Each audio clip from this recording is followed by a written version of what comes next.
yang ada genangan-genangan air di lingkungannya masing-masing ya Bu.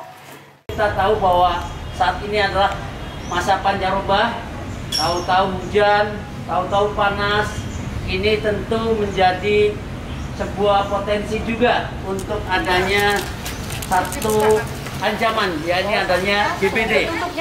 Berdasarkan data yang diperoleh dari World Health Organization atau WHO, diperkirakan terdapat sekitar 2,5 miliar atau 40% dari populasi penduduk dunia, baik di negara tropis maupun subtropis, merupakan risiko tertular tinggi virus dengue. Dilaporkan secara global, terdapat 50 sampai dengan 100 juta kasus dengue di seluruh dunia. 500.000 kasus demam berdarah dengan jumlah kematian sebanyak 22.000 jiwa tiap tahunnya. Demam berdarah merupakan salah satu penyakit yang angka morbiditas dan mortalitas masih tinggi di Indonesia. Program pencegahan penyebaran demam berdarah telah banyak dilakukan. Namun, jumlah kasus demam berdarah dari tahun ke tahun masih mengalami peningkatan.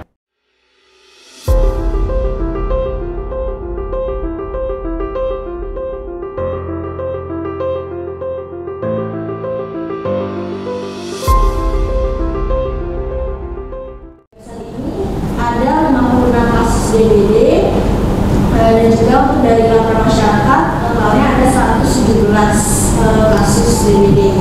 Nah, untuk itu Kecamatan Pasar Rebo ini memiliki insidence rate atau IR itu sebesar 24,97 dan di timur ini menempati urutan yang kelima untuk kecepatan IR-nya. Kegiatan kita yang banyak, tapi kita melupakan daripada pencegahan daripada demam berdarah. Karena salah satu dampak kalau kita abaikan pencegahan, maka akan meningkat kasus kita. Ya.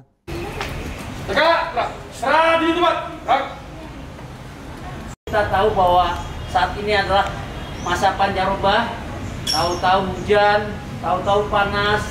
Ini tentu menjadi sebuah potensi juga untuk adanya satu ancaman, yakni adanya DBD.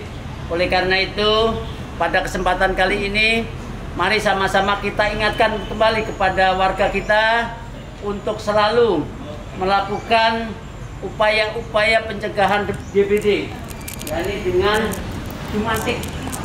Kita tahu saat ini karena masih pandemi COVID, teman-teman juru jumantik juga sangat khawatir juga terhadap penularan itu. Untuk itu, mari sama-sama kita ingatkan kepada warga untuk selalu melakukan jumantik mandiri. Bahwa kita ingin melaksanakan jumantik mandiri. Ada yang tahu nggak jumantik itu apaan sih? Bapak-bapak deh, nggak usah ibu-ibu. Juru pemantau orang cantik ya. Jadi sebetulnya juru pemantau jentik. Nah, kita ingin di lingkungan kita, khususan nih teman-teman sekalian yang tiap pagi emang Laskar Pasar Rebo, kita menyebutnya Laskar Pasar Rebo karena mereka adalah laskar yang membantu merapihkan, membersihkan dan juga semua yang ada di Pasar Rebo ini, di Kecamatan Pasar Rebo ini. Mereka lah pejuang-pejuang yang sesungguhnya sebetulnya. Assalamualaikum warahmatullahi wabarakatuh. Nama saya Ernawati, saya dari program promosi kesehatan. Promosi kesehatan mempunyai strategi dalam melakukan perubahan perilaku. Kita melakukan beberapa kegiatan penyuluhan, baik kegiatan penyuluhan secara langsung maupun tidak langsung. Kemudian penyuluhan itu juga dilakukan di dalam gedung. Kami akan memberikan sedikit penyuluhan tentang demam berdarah dengue, ya, di mana kasusnya ini saat ini hampir berbarengan dengan kasus COVID, ya. Gejalanya itu ya mirip dengan demam-demam yang lain. Untuk membedakannya gimana? Yaitu dilakukan pemeriksaan darah, ya. Selain pemeriksaan darah juga biasanya kita akan melakukan wawancara.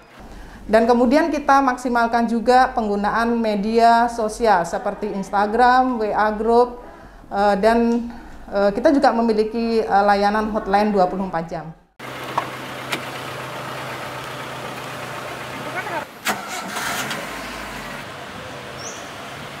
Di masa pandemi ini kita melakukan pembersihan bersama lintas sektor.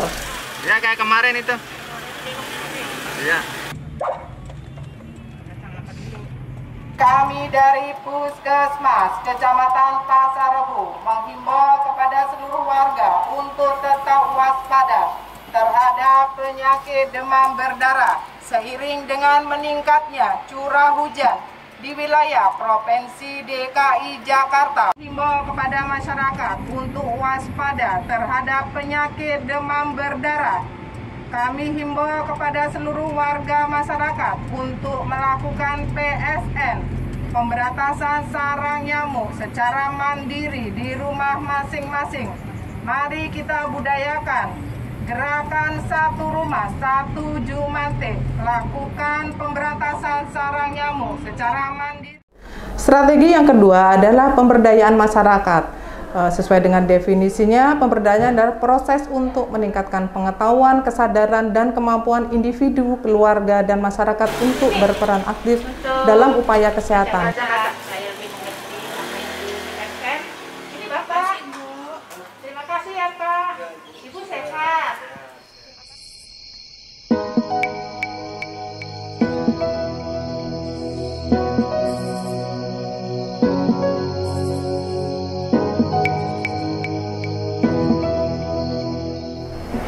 Beberapa strategi penanggulangan DBD di Kecamatan Pasar Rebo antara lain yang pertama pemberdayaan komunitas, yaitu kita memberdayakan kader Jumantik dan melakukan gerakan satu rumah satu Jumantik. 2013 ada kasus DBD ya, jadi kita hari ini akan melakukan penyelidikan epidemiologi.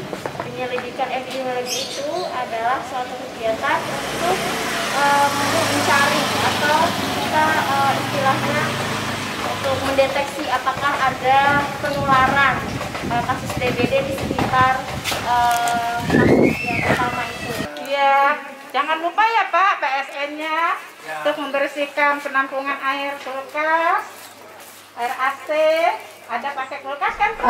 Selanjutnya untuk pelaksanaan PE ini dilakukan dengan mencari jentik di luar rumah, dan apabila petugas ingin mencari jentik di dalam rumah, petugas terlebih dahulu memberikan edukasi kepada penghuni rumah. Di depan rumahnya. Kemarin udah bilang. Nih, senternya udah di situ. Ada jentiknya. Ada Pak? Positif. Ibu sini Bu, mohon maaf. Ini cucunya ini yang kena. Bu, ini biar lihat kalau ada penampungan air di luar itu. Ini apalagi air iya, apalagi air hujan ya Bu ya. Sini Bu, biar Sini lihat. Bu. Maaf Bu. Jadi sini maaf. kalau ada air yang menggenang di luar, itu walaupun sedikit Bu, pasti akan menimbulkan jentik nyamuk. Dan ini yang menyebabkan nyamuk inilah Bu yang menjadi nyamuk demam berdarah. Udah PSN, sekarang Mbak udah dibersihin semua, Pak Nadi. Sudah. Assalamualaikum. Assalamualaikum. Kamar mandinya boleh ya Pak? Ada Ibu ya? Boleh masuk. Bersih kamar mandinya.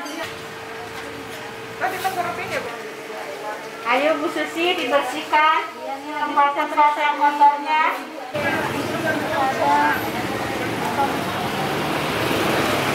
Naikin ke atas.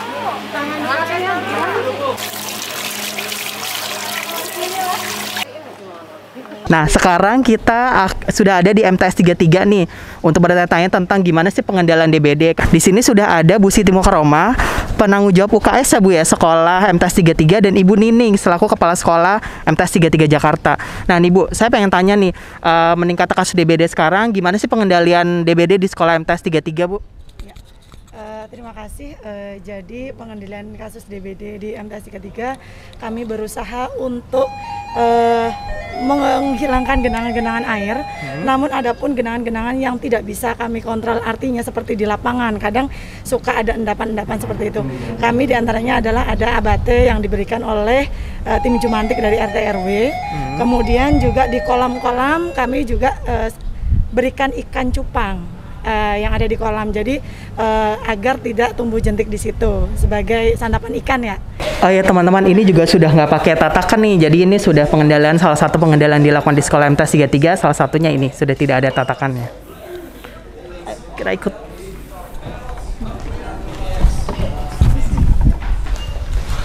Sudah ditutup ya Bu ya. Kalau misalnya hari Jumat, kan hari ini hari Jumat, berarti besok libur, berarti ditengkurapin. Posisi setiap sore selalu OB untuk mengecek. Jadi memang harus tengkurap. Jadi nanti pagi baru mulai lagi. Berarti Senin pagi dibuka dan disehat lagi ya. Lalu selanjutnya petugas melakukan pelaksanaan PE dan jika PE-nya itu positif akan dilaporkan kepada petugas Kesling di Puskesmas Kecamatan Pasar Rebo untuk dilakukan fogging fokus secepatnya, itu dalam kurun waktu 24 jam.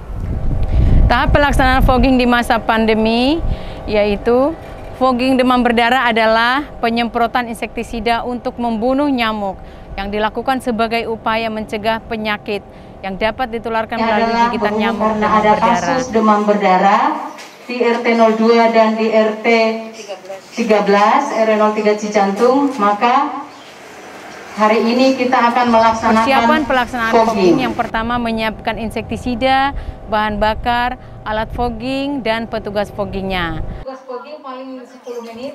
Nanti kita langsung jalan ke yang uru-uru di RT 13 dan RT 14. Petugas fogging memakai APD lengkap yang terdiri dari topi, goggles, masker, baju coverall, sarung tangan, dan sepatu. Bapak Midim beserta Ibu dan pengurusnya.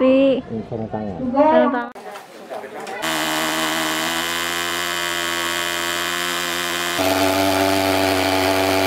Petugas fogging melaksanakan penyemprotan di luar rumah, dan untuk penyemprotan ke dalam rumah petugas fogging tidak masuk, tetapi hanya menyemprot dari pintu menuju dalam rumah.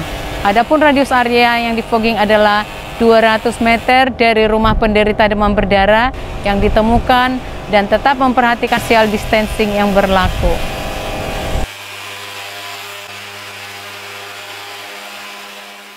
Saya selaku Korlap Wilayah RW 03 Kelurahan Cijantung, alhamdulillah selalu mengingatkan pertama saya ke kader-kader saya.